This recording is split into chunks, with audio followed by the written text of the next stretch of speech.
आणि धनगर समाजाला सुद्धा मी आवाहन करतो की आज या महाराष्ट्रामध्ये धनगर समाजाला 11 उमेदवार विधानसभेच्या बाळासाहेब आंबेडकरांना दिलेले आहेत, तर त्यांनी सुद्धा आपल्याला सुद्धा मी आवाहन करतो, आपल्याला आवाहन करतो त्याला आपण मतदान केलं पाहिजे. मतदानाची महाराष्ट्रामध्ये देवाणघेवाण केली पाहिजे. म्हणून तो समाजाला सुद्धा आवाहन करतो की त्यांनी सुद्धा पक्षासोबत एकनिष्ठ राहावे आणि मतदान करावे. एवढं बोलतो, माझे 2 शब्द संपवतो. जय हिंद, जय हिंद. यानंतर मी सन्मान्य गौरसिंगजी राठोड यांना विनंती करतो की यांनी या ठिकाणी सभेला संबोधित करावे. सन्मान्य गौरसिंगजी राठोड, तालुका अध्यक्ष बार्शीटाकळी.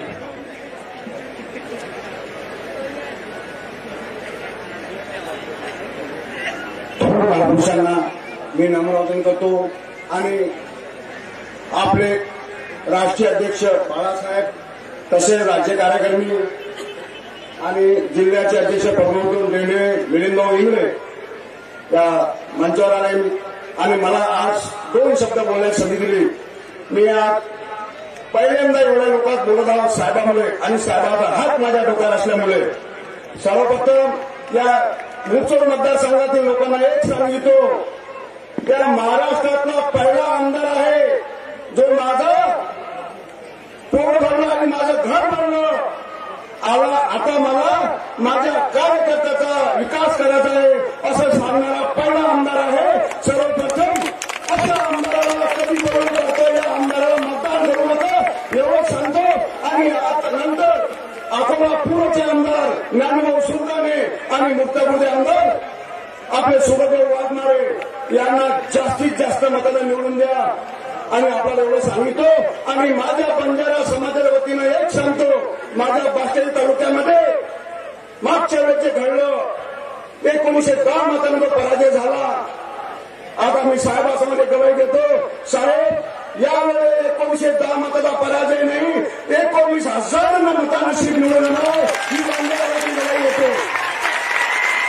आणि आज संपूर्ण महाराष्ट्रातील लोकांना, जिल्ह्यातील आणि मुख्य मतदारसंघाला सांगिततो, आपण यावेळेस येणारा 20 तारखेला मुरचोड मतदारसंघ आणि अकोला पूर्व या मतदारसंघातील लोकांना, मी माझ्या बंजारा समाजाच्या लोकांना आणि पूर्ण मतदार लोकांना हात जोडून विनंती करतो, आपण वंचित बहुजन आघाडी आणि आपली निशाणी गॅस सिलेंडर या उमेदवाराला आपलं अनमोल मत देऊन आणि भरघोस मताने विजय करा. एवढं बोलतो मी थांबतो. जय भीम, जय शिवराला, जय ज्योती. धन्यवाद सर. यानंतर या सभेला संबोधित करण्याकरिता मी माननीय संगीताताई अढाऊ यांना विनंती करतो की त्यांनी या सभेला या ठिकाणी संबोधित करावं. सर्व परिवर्तनवादी विचाराच्या महामानवांना विनम्र अभिवादन करते आणि आपल्या या सभेला उपस्थित असलेले आपले सर्वांचे हृदय सम्राट आदरणीय बाळासाहेब आंबेडकर आणि संपूर्ण विचार मंच, तसेच जे उमेदवार आहेत मूर्तिजापूर मतदारसंघाचे, तसेच सुभद्र वाघमारे, तसेच अकोला पूर्वचे आमदार जे उमेदवार आहेत आदरणीय ज्ञानेश्वर सुलतानी आणि संपूर्ण विचार मंच, तसेच उपस्थित आपले सगळे वंचितचे कार्यकर्ते, बंधू आणि भगिनींनो, आपल्या सर्वांना माहीत आहे आज देशात काय चाललंय, आपल्या राज्यात काय चाललं आहे. आपल्या सर्वांना माहीत आहे आपले जे सुशिक्षित बेरोजगार मुलं आहेत त्यांना गेल्या 15 वर्षापासून तसा व्यसना जनतेकडे हे राज्य घेऊन चाललेलं आहे आणि सरकार घेऊन चाललेलं आहे, हा देश घेऊन चाललेला आहे.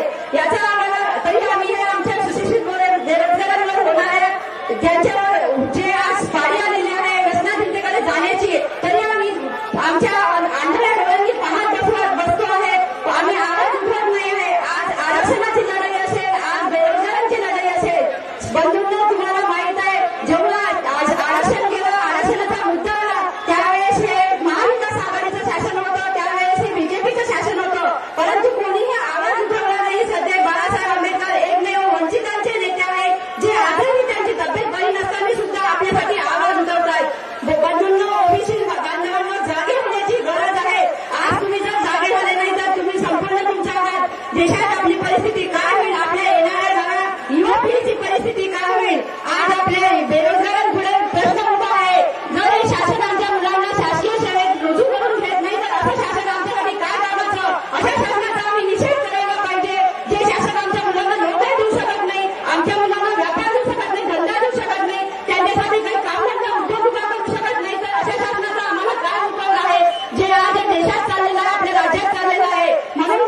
वंचित बहुजन आघाडीचे पश्चिम विदर्भ महासचिव सन्माननीय बालमुकुंदजी भेरड साहेब यांना विनंती करतो की त्यांनी या सभेला या ठिकाणी सन्मानित करावं.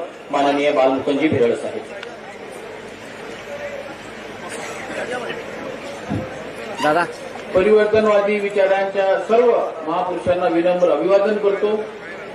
अकोला पूर्व तथा मूर्तिजापूर मतदारसंघाच्या या प्रचार सभेसाठी उपस्थित वंचित बहुजन आघाडीचे राष्ट्रीय नेते तथा बहुजनांचे दीपस्तंभ श्रद्धेय बाळासाहेब आंबेडकर, मंचावर उपस्थित अकोला पूर्वचे वंचित बहुजन आघाडीचे अधिकृत उमेदवार आदरणीय ज्ञानेश्वर भाऊ सुलताने, तसेच मूर्तिजापूरचे वंचित बहुजन आघाडीचे अधिकृत उमेदवार आदरणीय सुगतदादा वाघमारे, सन्मान्य व्यासपीठ आणि आजच्या या सभेला उपस्थित सर्व वंचित बहुजन आघाडीचे मंचावर सर्व पदाधिकारी, विविध विंगचे सर्व पदाधिकारी, या सभेसाठी उपस्थित सर्व मतदार बंधू भगिनी, कार्यकर्त्यांनो, आपल्या सर्वांना माहित आहे की 4-5 महिन्या अगोदर लोकसभेची जी निवडणूक झाली त्याच्यामध्ये आपल्या सर्व ओबीसी असेल, एससी, एसटी या मतदारांचा भ्रमनिराश करून संविधानाच्या माध्यमातून यांनी आपले मतं घेतले.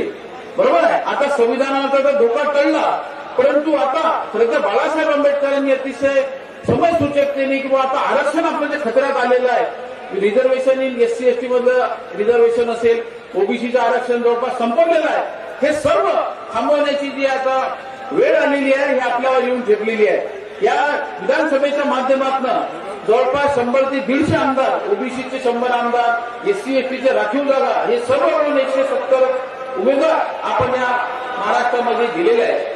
आपल्याला सर्वांना माहित आहे की मतदानाचा जो अधिकार असतो या सभागृहामध्ये जो आपला प्रतिनिधी राहील तोच या आरक्षणा संपवण्यासाठी विरोध.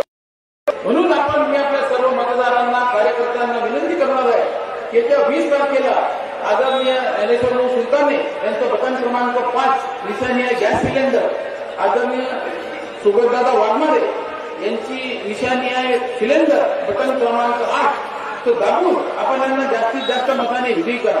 आपण पाहिलं ते 2014 मध्ये जे मोदीचं सरकार आलं भारतामध्ये, त्यांचा पहिला नारा होता सबका साथ सबका विकास.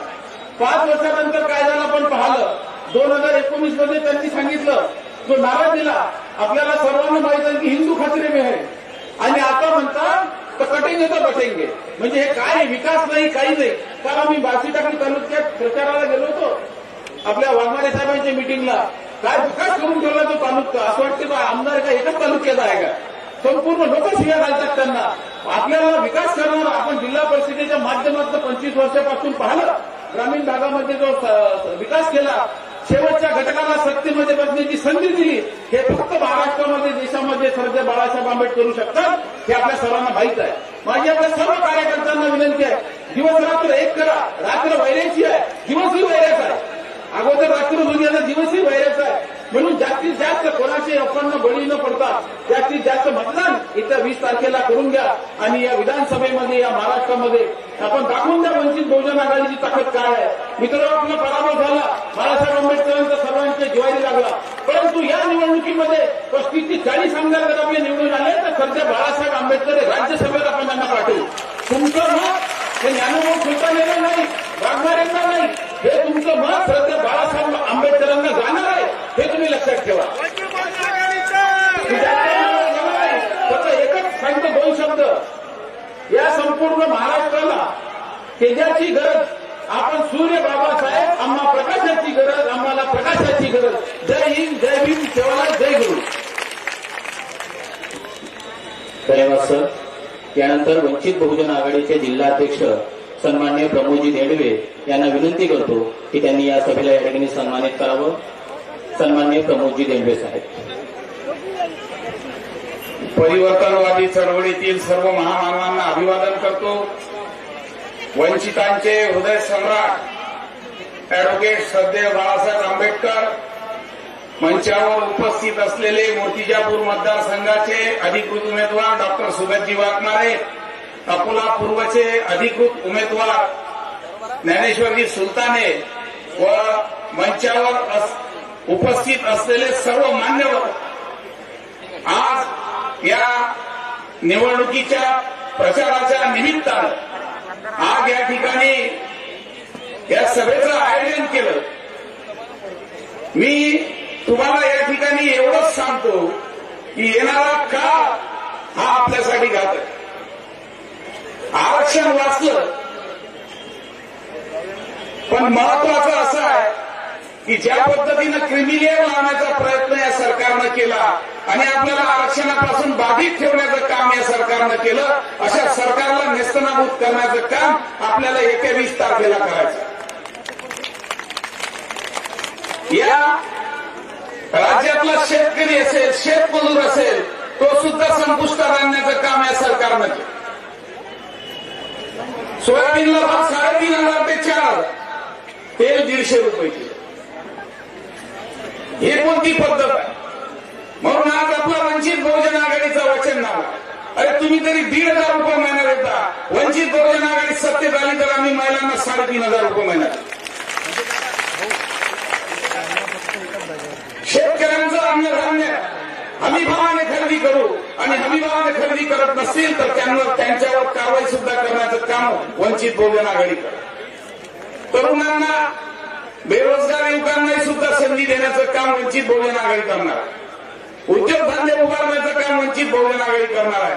आणि साक्षात मूर्तिजापूरचा आमदार उद्योजक ज्यांचं स्वतः उद्योग उभा करून या मूर्तिजापूर मतदारसंघाचा विकास करायचा. आणि या आमदारांना, ज्या मागच्या आमदारांना काय म्हटलं की मी 15 वर्ष माझं घर भरलं, आता तरी मला निवडून द्या, मी 5 वर्ष तुमची सेवा करेन.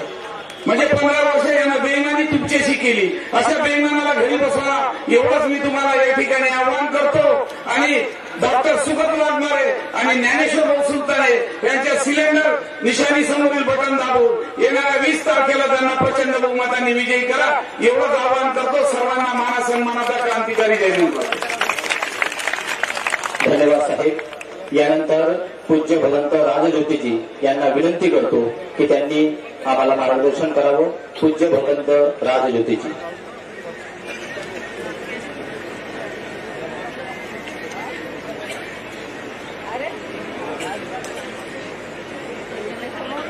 परिवर्तनवादी महामानवांना त्रिवार अभिवादन करतो आणि मंचावर उपस्थित श्रद्धेय बाळासाहेब आंबेडकर आणि संपूर्ण मंच यांना सप्रेम जय भीम. मूर्तिजापूरमध्ये काम करतो आणि या एरियामध्ये काम केलेलं आहे, सर्व ओळखतात मला. आणि वारंवार सांगणं आहे, मला बोलण्याची काय वेळ पडली, कारण आम्ही कुठेतरी फुटत आहोत, आम्ही कुठेतरी बैकत आहोत. आंबेडकर चळवळ असेल, फुलेशाह आंबेडकर चळवळ असेल, आंबेडकर घराणा असेल, या घराला सुरण फोडण्याचं काम केलं जात आहे. आम्ही बौद्ध समाजाच्या लोकांनी ते जाणलं पाहिजे. जेव्हा आम्ही त्या एरियामध्ये फिरतो, आमचे लोक बोलताना दिसतात तर खूप वाईट वाटते की आम्ही आमच्या बाबाबद्दल बोलत आहोत, आम्ही आमच्या आंबेडकर घराण्याबद्दल बोलत आहोत. आम्हाला विचार पडला पाहिजे की आम्ही अयोग्यतेचं भाषण कशा पद्धतीनं करू शकतो. ही संपूर्ण आंबेडकर चळवळ ज्या लोकांना उभी आहे, जर त्या लोकांना फोडण्याचं काम जर होत असेल तर आम्ही समजलं पाहिजे की हे फोडण्याचं काम, हे षडयंत्र कशा पद्धतीनं राबवल्या जात आहे. आणि आताच नाही तर सुरुवातीपासून फोडण्याचं काम चालू आहे. आम्ही लोकांनी जागलं पाहिजे. सुरुवातीपासून बाबासाहेबांना रोखण्याचं काम, बाबासाहेबांना मागे आणण्याचं काम तेव्हापासून तर आजपर्यंत देखील मला विचार पडते की एखादा आमदारकीचा निवडून येतो बौद्ध नावावर, पण तरी देखील आंबेडकर चळवळीचा नेता समोर जाऊ दिला जात नाही. आम्ही विचार केला पाहिजे, कारण योग्य लोक तिथपर्यंत पोहोचू दिल्या जात नाही आणि श्रद्धेय बाळासाहेब आंबेडकर तिथपर्यंत पोहोचवण्याचं काम करतात. आणि म्हणून वारंवार कशा पद्धतीनं ही आंबेडकर चळवळ खतम करावी, कशा पद्धतीनं हे संपूर्ण खतम करावं, हे षडयंत्र रचले जातात. विचार करा, एका दुसऱ्याला तरी तिकीट जाहीर झाली आणि दुसऱ्या दिवशी आमच्या बौद्ध समाजातला एक तिसराच माणूस उभा राहिला. विचार आला की त्या व्यक्तीला समजत का नाही, कारण आम्हाला हा उद्याचा संदेश आहे, बहुजन हित आहे, बहुजन सुख आहे. हा संपूर्ण संदेश, या संदेशाला वाढवण्यासाठी खऱ्या अर्थानं श्रद्धेय बाळासाहेब आंबेडकर काम करत आहे. मी एवढंच सांगू इच्छितो की आमच्यापाशी ताकद आहे. साहेब निवडून येऊ शकता, साहेब समोर जाऊ शकता, पण त्या रोखण्याचं काम हे आमच्याकडून होता कामा नये आणि येणाऱ्या तारखेला आम्ही आमचं समतेचं निशाण, आमचं बंधुमतेचं निशाण, संविधान वाचवण्याचं निशाण वंचित बहुजन आघाडीच्या माध्यमातून गॅस सिलेंडर आहे हे लक्षात घ्या. आणि सर्वात योग्य उमेदवार डॉक्टर सुगतजी वाघमारे आणि सुलताने साहेब हे आपल्याला दिलेले आहे. आम्ही कोणत्याही प्रकारची नाराजी नाही ठेवली पाहिजे. लक्षात घ्या, कालही आंबेडकर, आजही आंबेडकर आणि उद्या देखील आंबेडकर. आणि नाराजी नाही ठेवली पाहिजे.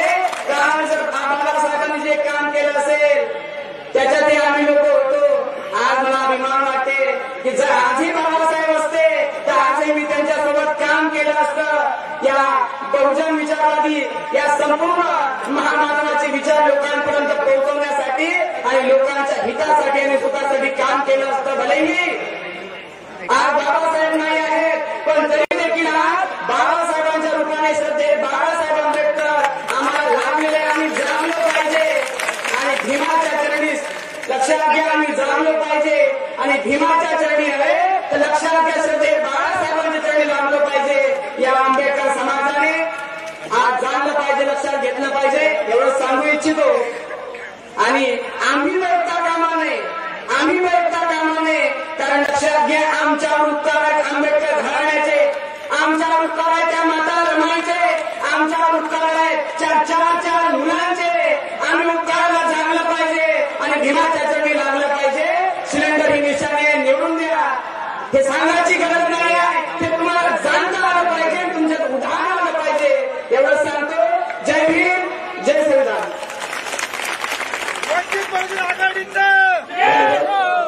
यानंतर मूर्तिजापूर विधानसभा मतदारसंघाचे अधिकृत उमेदवार सन्माननीय डॉक्टर सुगतदादा वाघमारे यांना विनंती करतो की त्यांनी या सभेला संबोधित करावं. सन्माननीय डॉक्टर सुगतदादा वाघमारे.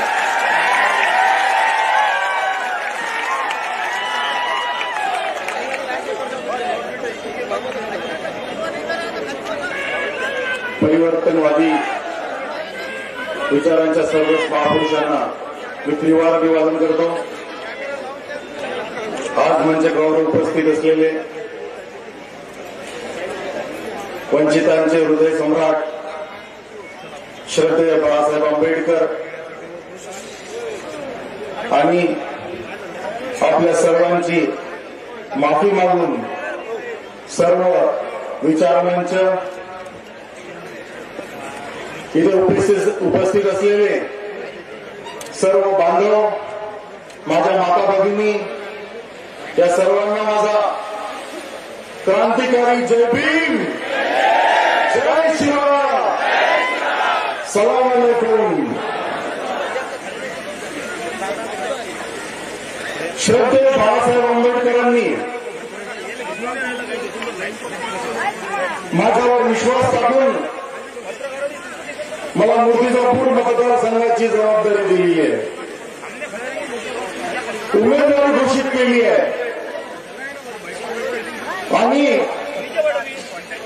मी श्रद्धेय बाळासाहेबांना आणि आपल्याला हे सांगू इच्छितो की साहेब, आपण जी माझ्यावर जबाबदारी दिलेली आहे ती जबाबदारी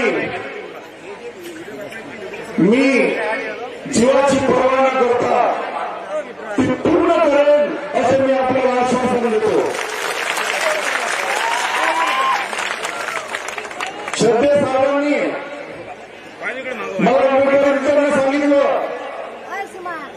की हा मूर्तिजापूर मतदारसंघ याचे जे वाटोळे करून ठेवलेले आहे विद्यमानांनी, या मूर्तिजापूर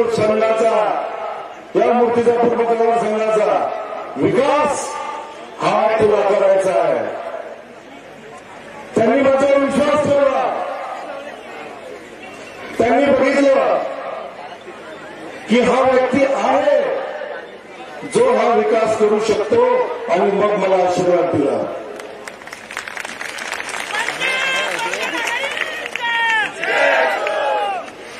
मी मूर्तिजापूर मतदारसंघाची जेव्हा सर्वे केले त्या सर्वेमध्ये मला असं आढळलं की मूर्तिजापूर मतदारसंघ म्हणजे मूर्तिजापूर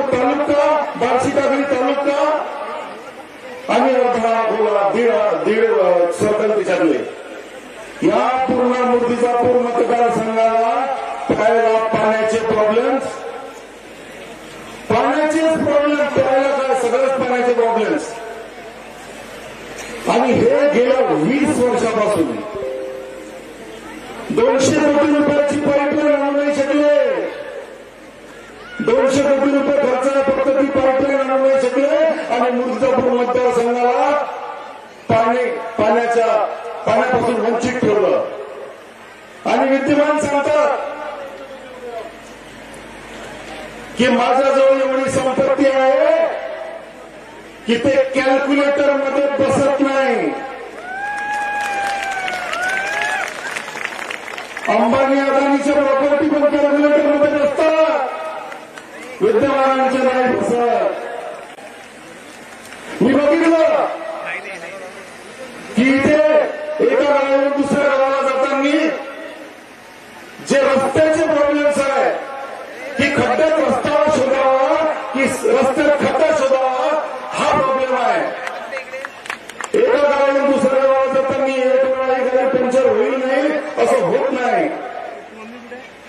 वॉटर गटर मीटर याच्यात हे मूलभूत गरजा ह्या सुद्धा विद्यमानांनी केल्या नाही गेल्या 15 वर्षात. शाळा, एज्युकेशन, विचार, हॉस्पिटल हे सगळ्या दूरच्याच गोष्टी आहेत. पाणी पाजायला त्यांच्याकडे वेळ नाही आहे, बाकीच्या मूलभूत गरजा करायला वेळ नाही आहे. तर तुमचे विकास, तुमच्या जीवनाचे विकास कसे करतील? आम्ही साहेबांनी म्हणूनच मला इथे उमेदवारी घोषित केलेली आहे. मी जेव्हा सर्वे करत होतो तेव्हा आमच्या माता भगिनी येऊन रडतात, ढसा होतात. इतकं वाटलं या मतदारसंघाचं झालेलं आहे. आणि 34 सूत्री एक कार्यक्रम म्हणजे आम्ही जे प्रॉब्लेम्स ते बघितले त्या प्रॉब्लेम्सला कसं निवारण करता येईल याचे 34 मुद्दे आम्ही काढले आणि त्यातून श्रद्धे साहेबांचा आशीर्वाद घेऊन ते मुद्दे आम्ही मूर्तिजापूर मतदारसंघामध्ये राबवणार आहे. जो रखडलेला विकास आहे तो विकास आम्ही तिथे करणार आहे याची आपल्या सर्वांना मी शाश्वती देतो.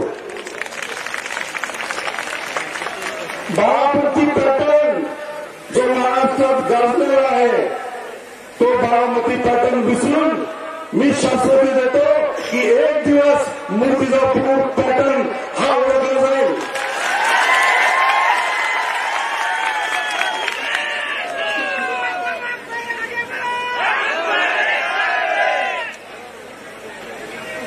आपल्या सर्वांना श्रद्धेय साहेबांना ऐकायचं आहे.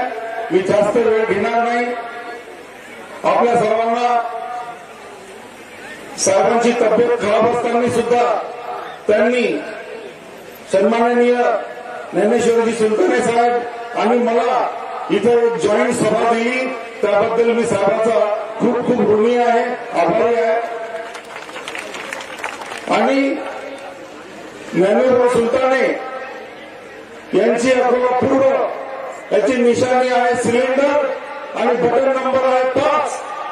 आणि मी मूर्तिजापूर मतदारसंघाचा उमेदवार सुगत वाघमारे, माझी निशाणी आहे सिलेंडर आणि बटन नंबर आहे 8. आपण सर्वांनी 8 नंबरचं बटन दाबून मला आणि 5 नंबरचं आपल्याला पूर्वमध्ये बटन दाबून ज्ञानोबांना प्रचंड बहुमताने विजय करावा आणि वंचित बहुजन आघाडीला विजय करावा असं आपल्या सर्वांना मी विनंती करतो. वंचित बहुजन आघाडीचा, वंचित बहुजन आघाडीचा, वंचित बहुजन आघाडीचा. डॉक्टर बाबासाहेब आंबेडकर तुम्हाला जय भीम, जय शिवराय, खुदा हाफिज. धन्यवाद साहेब. यानंतर या सभेला संबोधित करण्याकरिता अकोला पूर्व विधानसभा मतदारसंघाचे अधिकृत उमेदवार सन्माननीय ज्ञानेश्वरजी सुलताने साहेब यांना या ठिकाणी विनंती करतो, जोरदार टाळ्याच्या गजरामध्ये या ठिकाणी आमंत्रित करतो नारायण गणेश सुलतान साहेब.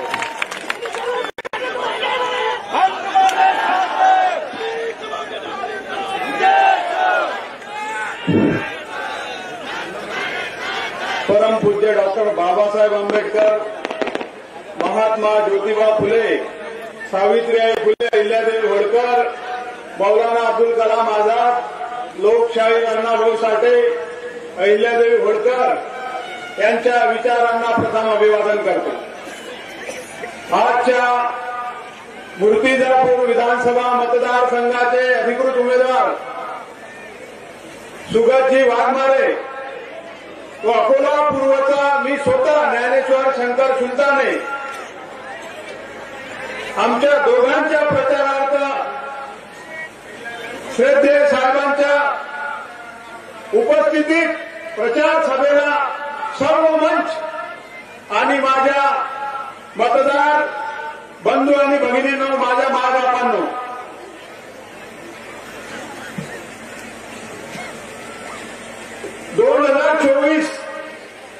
ही निवडणूक विधानसभेची निवडणूक पक्षासाठीच नव्हे तर राज्यासाठी सुद्धा अतिशय प्रतिष्ठेची आहे. गेल्या 5 वर्षात आपण मतं कोणाला दिली, सत्तेत कोण बसली, विरोधात कोण होते, या महाराष्ट्राचा सत्यानाश करण्याचं काम या 6 पक्षांनी केलेलं आहे. कारण पूर्वीचे 4 पक्ष होते, आता 6 झाले. कोणती शिवसेना आणि कोणती राष्ट्रवादी काँग्रेस आहे हे सुद्धा समजायला मार्ग नाही. आणि कोण सत्तेत होतं आणि कोणी या महाराष्ट्राचा संस्कृतीचा सत्यानाश केला हे सुद्धा कळायला मार्ग नाही. आणि म्हणून हे नालायक आम्हाला जे बी टीम म्हणत होते, आता हे तिथे मांडीवर जाऊन भाजपाच्या बसले आणि आम्हाला म्हणतात बी टीम. आणि म्हणून आता आम्ही सज्ज झालं पाहिजे. 2024ला जर आपण आपले आमदार निवडून आणले नाही तर उद्याच्या सत्ता राजकारणात ओबीसीचं आरक्षण, एससी एसटीच्या आरक्षणाला धोका लागल्याशिवाय राहणार नाही. सध्याच्या घडीला या काँग्रेसच्या माध्यमातून ओबीसीचं आरक्षण स्थानिक स्वराज्य संस्थेनं गमावलेलं आहे. पुढच्या काळात जर आपण सत्तेत ओबीसी, एसटी, एसटीचे आमदार घेऊन गेले नाही तर शिक्षणातलं आणि नोकऱ्यांना सुद्धा आरक्षण ओबीसीचं गेल्याशिवाय राहणार नाही बंधूंनो. आणि म्हणून आपण आता सजग झालं पाहिजे. येणारा काळ हा आपल्यासाठी प्रतिष्ठेचा आहे.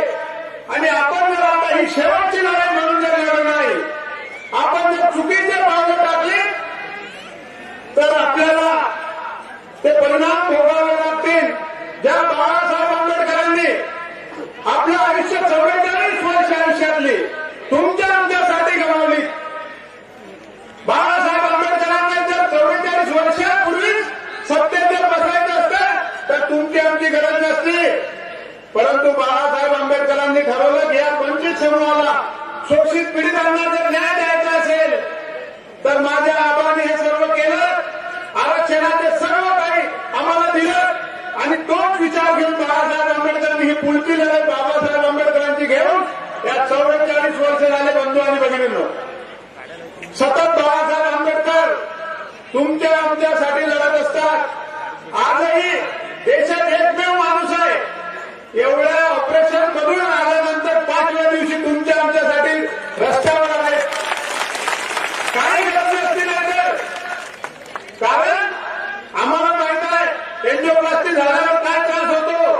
परंतु बाळासाहेब आंबेडकरांना माहित आहे ही आपली शेवटची लढाई आहे. आणि हे लढाई 2024ची जर आपण जिंकलो तर पुढचे 25 वर्ष फुलेशाह आंबेडकर विचार या महाराष्ट्रामध्ये अधिक ताकदवर झाल्याशिवाय राहणार नाही. आणि तुम्हाला आम्हाला शोषित पीडितांना सत्तेत बसण्यासाठी अधिक मार्ग मोकळा होईल. तुम्ही मागच्या लोकसभेमध्ये पाहिलं, मराठा आणि ओबीसी, मराठवाड्यात तर एकामेकाच्या दुकानावर पण कोणी जात नाही. आणि महाराष्ट्रातलं वातावरण खराब करण्याचं काम एका 8वा वर्ग शिकलेल्या माणसाने केलं. परंतु बाळासाहेब आंबेडकर या महाराष्ट्रात एकमेव नेते आहेत ओबीसीच्या आरक्षणाची लढाई शांत करण्याचं काम केलं आणि ओबीसीच्या पाठीशी खंबीरपणे उभं राहून सांगितलं महाराष्ट्राला की मराठ्यांना सुद्धा आरक्षण देण्यासाठी आमची हरकत नाही, परंतु या ओबीसीच्या ताटात कोणाला आम्ही हस्तक्षेप करू देणार नाही. मराठ्यांचं ताट वेगळं तर ओबीसीचं ताट वेगळं असलं पाहिजे, या पद्धतीची भूमिका घेऊन बाबासाहेब आंबेडकर पुढे निघालेले आहेत.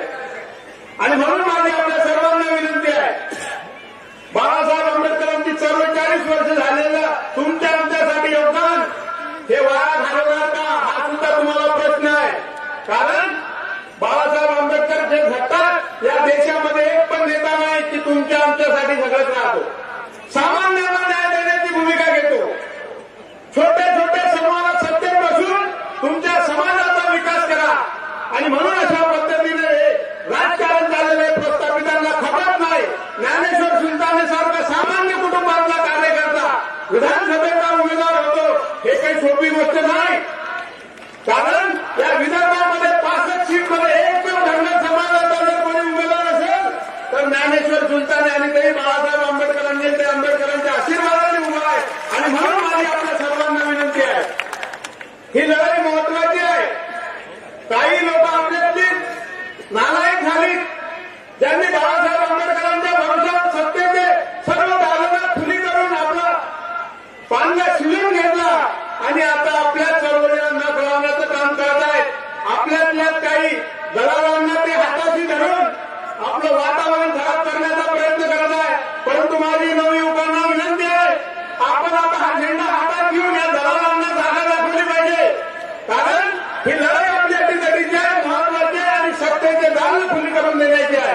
आणि म्हणून माझी विनंती आहे, आमच्या अकोला पूर्वतला सत्ताधारी आमदार म्हणतो की विकास केला, अकोला पर्व उठास पर्व 10-10 वर्षे एका अकोला रस्त्याला लागतात.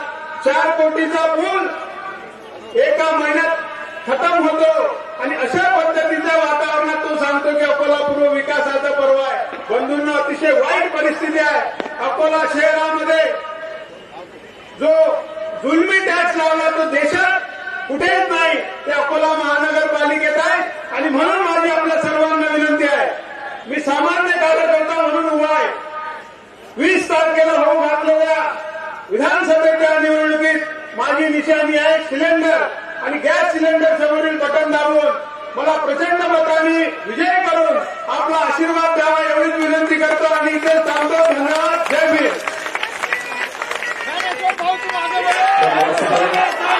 यानंतर आपण ज्यांच्या मार्गदर्शनाची आतुरतेने वाट पाहत आहात असे बहुजनांचे हृदय सम्राट वंचित बहुजन आघाडीचे राष्ट्रीय नेते श्रद्धेय ॲडव्होकेट बाळासाहेब आंबेडकर यांना मी विनंती करतो की त्यांनी या ठिकाणी या सभेला संबोधित करावे.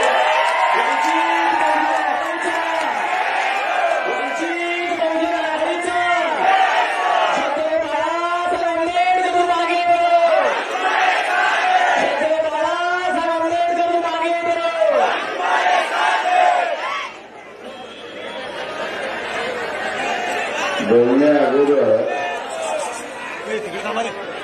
ज्यांना आपल्यासमोर बोलण्याची संधी दिली नाही त्यांचीच नावं मी फक्त आपल्यासमोर घेणार आहे.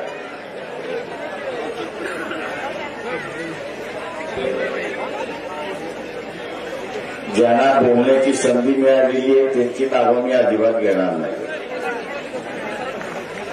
प्राध्यापक डॉक्टर धैर्यवान फुंकर, राजेंद्र पातोडे, त्याच्याचबरोबर या ठिकाणी असणारा मिलिंद इंगळे, ॲडव्होकेट संतोष रहाटे यांना बोलण्याची संधी दिली नाही म्हणून त्यांचा असणारा उल्लेख मी या ठिकाणी केलेला आहे. अकोला पूर्वचे असणारे उमेदवार ज्ञानेश्वर सुलताने आणि मूर्तिजापूर मतदारसंघातील उमेदवार सुगत वाघमारे यांच्या प्रचाराच्या निमित्ताने मी आपल्यासमोर या ठिकाणी उपस्थित आहे.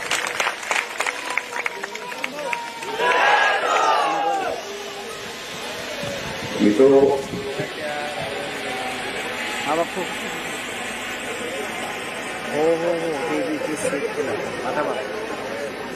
अकोला जिल्ह्याच्या ज्या गतीने विकास झाला पाहिजे तो गतीने विकास या ठिकाणी झालेला नाही. आपल्या बाजूला अमरावती आहे. अमरावतीचा असताना झपाट्याने विकास होतो आणि त्याचं सगळ्यात मोठं कारण की तिथले असणारे आमदार जे आहेत हे आमदार आपल्या भागाचा विकास कसा होतील या दृष्टीने त्या ठिकाणी पाहतात.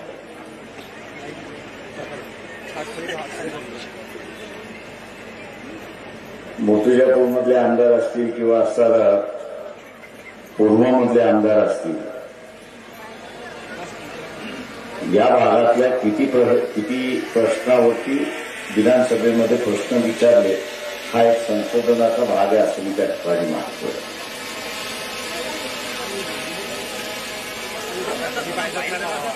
अविकसित राहण्याचं कारण या ठिकाणी एकच आहे असं मी त्या ठिकाणी मानतो. तो म्हणजे की दुर्लक्ष करा. मतदार आपला बांधलेला आहे, जाईल कुठे आपल्याशिवाय गत्यंतर नाही, आपल्याला मतदान दिल्याशिवाय राहणार नाही अशी असणारी परिस्थिती. मी पूर्वच्या आमदाराला विनंती करतो, सावरकरांना विनंती करतो की जो खासदारकीचा फंड आहे तो खासदारकीचा फंड तुम्ही कोणाकोणाला वाटला आणि कोणाकोणाला दिला त्याची जरा नावं असताना तुम्ही जाहीर केली तर अधिक चांगलं होईल असं मी त्या ठिकाणी मानतो. व्यक्तिगत टीका मी कधी करत नाही, परंतु ती यादी आली की आपल्याला लक्षात येईल की नात्या गोत्याच्या पलीकडे कोणालाच मदत झाली नाही अशी असणारी परिस्थिती.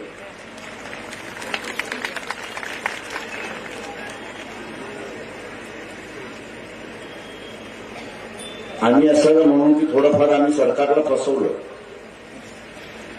कशासाठी फसवलं होतं तर शेतकरी आपल्या शेतामध्ये विहीर खणतो. विहीर खणत असताना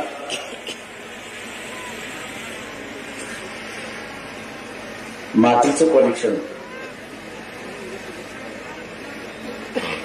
पश्चिम महाराष्ट्रातल्या मातीचं परीक्षण वेगळं आहे आणि विदर्भातल्या मातीचं परीक्षण वेगळं आहे. विदर्भातल्या मातीचं परीक्षण असं आहे की आपण 7 फूट 80 फूट खाली जरी गेलो तरी दगड लागत नाही अशी असणारी परिस्थिती.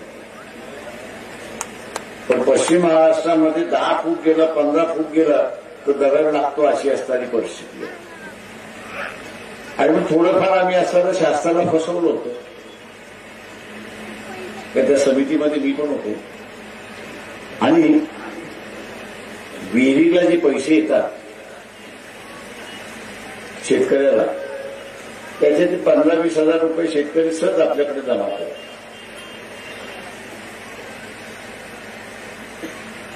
मी असं रणधीर सावरकरांना विचारतो, ते विद्वान आहेत, आमच्यापेक्षा विद्वान आहेत, ते प्रचंड विद्वान आहेत. त्याची प्रचंड विद्वानता त्यांनी असणाऱ्या सभागृहामध्ये दाखवली आणि ते सभागृहामध्ये दाखवल्यानंतर त्यांनी शासन देणारे, शासन ज्या विहिरी विदर्भामध्ये देतात त्या कशा 30% कमी करता येतील याची असताना त्यांनी मांडणी केली. आणि म्हणून आपण बघत असाल की 3 वर्षापूर्वी विधीला मिळणारा पैसा आणि आता मिळणारा पैसा याच्यामध्ये 30% कपात झाली अशी असणारी परिस्थिती आहे. ही देण कोणाची असेल तर रणधीर सावरकरांची देण आहे हे आपण सर्व लक्षात घ्या. त्यांच्या विद्वत्तेची देण आहे.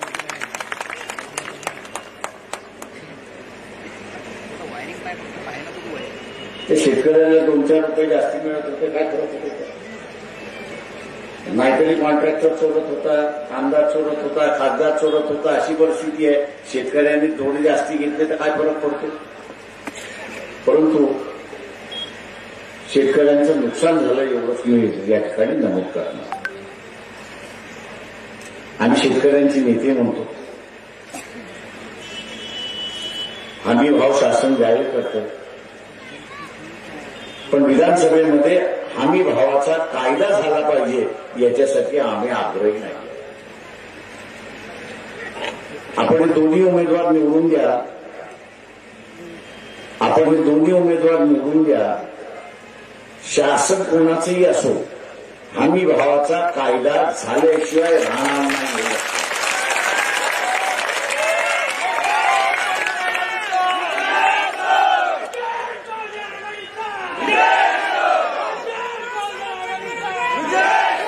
आजही आपण असायला पाहिलं तर बाजारामध्ये 500 रुपये कमी भावाने कापूस विकत घेतला जातोय आणि 1,500 ते 2,000 प्रमाणे सोयाबीन स्वस्त विकत घेतला जातोय. हमी भावाचा कायदा असता आणि व्यापाऱ्याला तिथं दंडात्मक कारवाई असते की तू जर दिलेल्या भावापेक्षा कमी त्या ठिकाणी करणार असेल तर तुला 5 वर्षाची शिक्षा होणार आहे. कुठला व्यापारी कमी भावामध्ये विकत घेणार आहे, कोण जेलमध्ये जाणार, कोणी. आणि म्हणून हा हमी भावाचा कायदा झाल्याशिवाय शेतकऱ्यांची परिस्थिती बदलणार नाही हे आपण असताना लक्षात. मित्रो, बोलण्यासारखं बरंच आहे. प्रचाराच्या दरम्यान असताना उमेदवार आपल्या पुढे त्या ठिकाणी मांडत राहतील.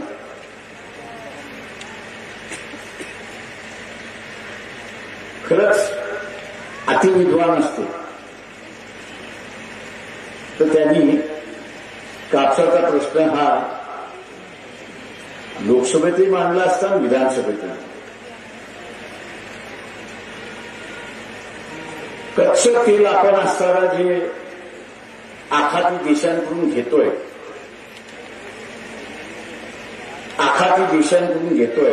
त्याचा असणारा बिल 1,85,000. त्याचं बिल 1,85,000 आहे आणि हे 1,85,000 कोटी आपण भरतो कुठून, तर जो कापूस आपल्या इथं उत्पादन होतो, अकोला असेल, यवतमाळ असेल, महाराष्ट्र असेल, महाराष्ट्राच्या बाहेर असेल, जो कापूस उत्पादन होतो आणि जो कापूस एक्सपोर्ट होतो त्याच्यातून आपण असणारा 1,85,000 कोटी कमवतो आणि त्यामुळे आपण असणारा हे बिल देऊ शकतो. अशी असणारी परिस्थिती आहे. खऱ्या अर्थाने आमदार आणि खासदार शेतकऱ्याच्या बाजूने असतात तर त्यांनी तेच सांगितलं असतं की 500 रुपये प्रति क्विंटल तुम्हाला बोनस द्यायला काय जाते. 500 रुपये प्रति क्विंटल इतिहास शेतकऱ्याला बोनस देण्यामध्ये का जातं, तर का हाच कापूस उत्पादक शेतकरी जो आहे तो देशाला 1,85,000 कोटी परकीय चलन कमवून देतो अशी असणारी परिस्थिती आहे. आणि 500 प्रति क्विंटल द्यायचं झालं महाराष्ट्राला तर फक्त 5,000 कोटीचं बर्डन येतं, 5,000 कोटीचं शासनावरती बोजा येतो अशी असणारी परिस्थिती आहे. आणि म्हणून माझं आव्हान आहे, जातीला मतदान देणार असेल तर मातीच खाणार आहात एवढं लक्षात घ्या. त्याच्या पलीकडे काहीच नाही आणि ते आजपर्यंत खात आलेला. कार्यकर्त्याला मतदान देणार असाल, पक्षाला मतदान देणार असाल, कार्यकर्त्याला मतदान देणार असाल, पक्षाला मतदान देणार असाल तर आपण असं एक लक्षात घ्या, आपण आपलाच उद्धार केलेला असेल हे लक्षात घ्या. त्याला जातीला ज्यावेळेस मतदान देतो त्यावेळेस निवडून आलेला आमदार मला काय म्हणतो, बाबासाहेब चिंता करू नका, मी पुढच्या वेळेस सुद्धा निवडून देणार. आणि म्हटलं आता काय करायचं की नाही करायचं, काय करण्याची गरज नाही. का मतदार जातीसाठी माती खायला बसलेला, जातीची त्याला सत्ता पाहिजे, त्याला थोडी त्याचे प्रश्न सुटलेले पाहिजे, त्याला असणाऱ्या जातीची सत्ता पाहिजे आणि मग झक मारून मलाच मतदान देणार आहे, दुसरं कोणालाच त्या ठिकाणी देणार नाही अशी परिस्थिती. आता तुम्ही ठरवा की ह्या बाजूरखोर मतदार उमेदवाराला पुन्हा निवडून द्यायचं का हा त्याचा भाग. आता काँग्रेसवाले मुसलमान जे आहेत काय चिंता पडलेली आहे की महाराष्ट्रातला मुसलमान हा वंचित बहुजन आघाडीकडे वळतोय की काय.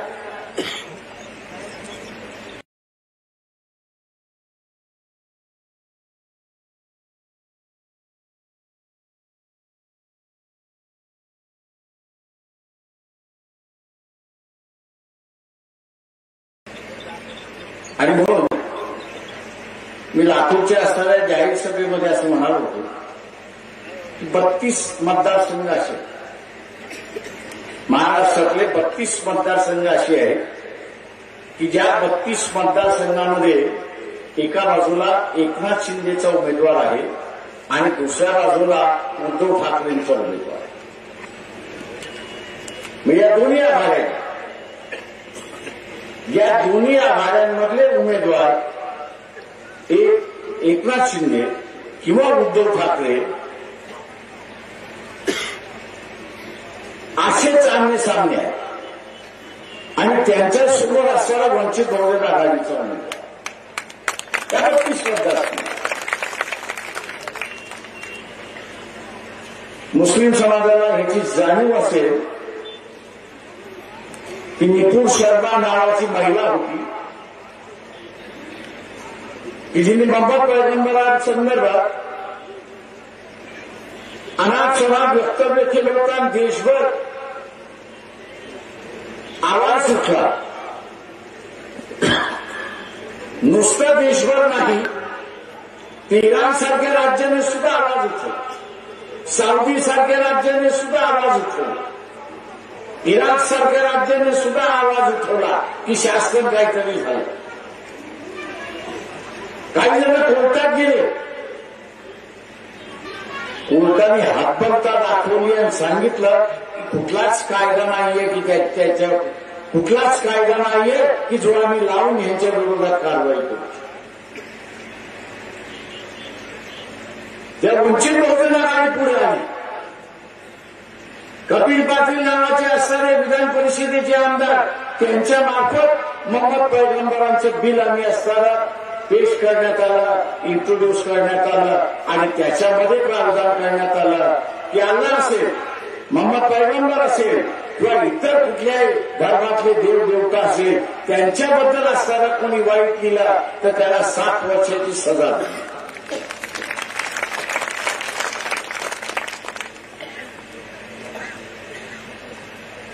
उलेमांच्या बैठका चाललेल्या आहेत, मौलवींच्या बैठका चाललेल्या आहेत.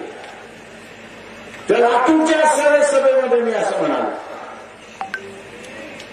की ह्या 32 जागा की ज्याच्यामध्ये एकनाथ शिंदे भारतीय जनता पक्षाबरोबर आहे आणि म्हणून मुसलमान मतदान करू शकतात.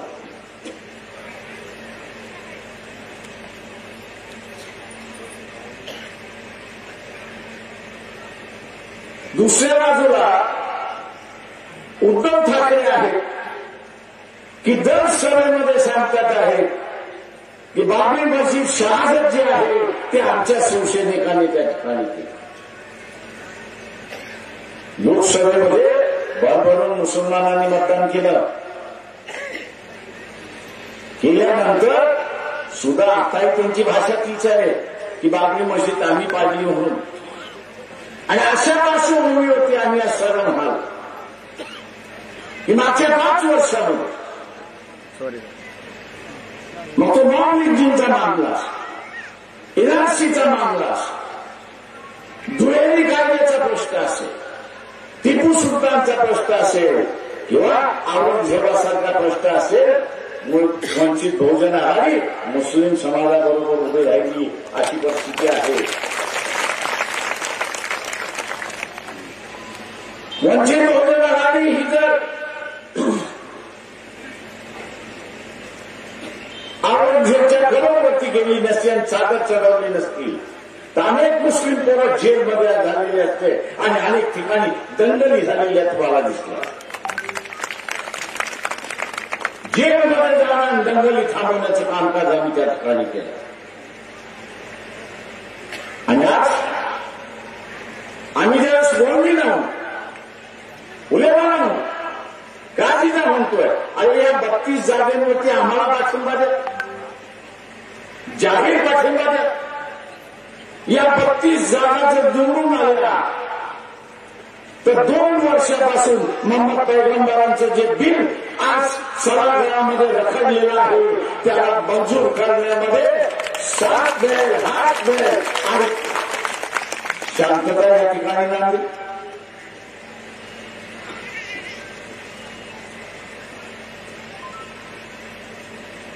काँग्रेसच्या मुसलमानांच्या पायाखालची वाळू घसरायला लागली आणि म्हणून आमच्या उमेदवाराला शिव्या दिल्या, आमच्या मौलवीला शिव्या दिल्या, आमच्या काजीला शिव्या दिल्या.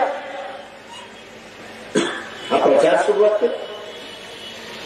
अरे जे काँग्रेसवाले कधीही त्या औरंगजेबच्या कबरच्या बाजूला उभे राहायला तयार नाहीत, टिपू सुलतानचं नाव घ्यायला तयार नाहीत, एनआरसीच्या विरोधात आवाज उठवायला तयार नाहीत,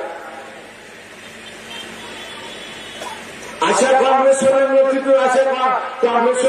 तुम्ही विश्वास ठेवायला लागल.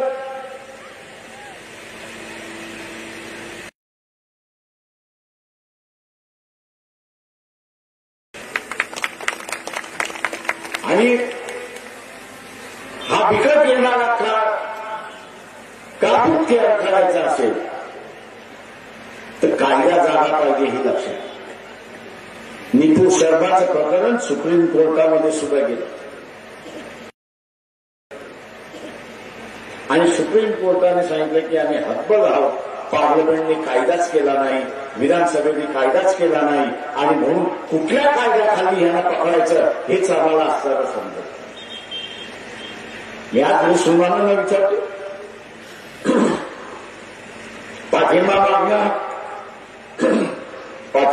हा गुन्हा आहे.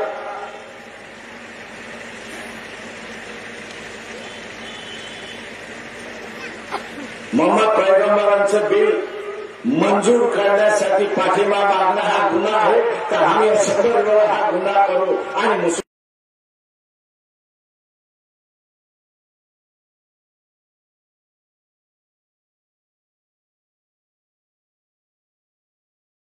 मुसलमानांचं मत हे आम्ही मागत राहू अशी असताना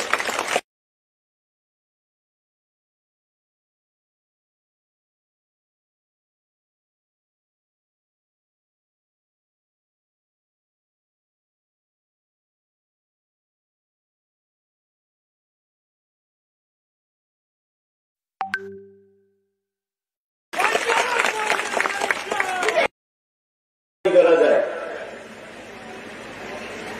कडक कायद्याची गरज आहे. पोलीस स्टेशनला आम्ही गेलो की पोलीस स्टेशन सर कुठल्या कायद्याखाली याला अटक करून तेवढं सांगण्यात फक्त आणि आम्हाला दिसतं की कायद्यात नसल्यामुळे त्या ठिकाणी कायदा कुठला 2 समाजामध्ये भांडणं लागतं. 2 धर्माच्या ग्रुपमध्ये भांडणं लागली तशी असताना परिस्थिती आहे. आणि म्हणून हा जो कायदा आम्ही आणायला पाहतोय मोहम्मद पैगंबरांचा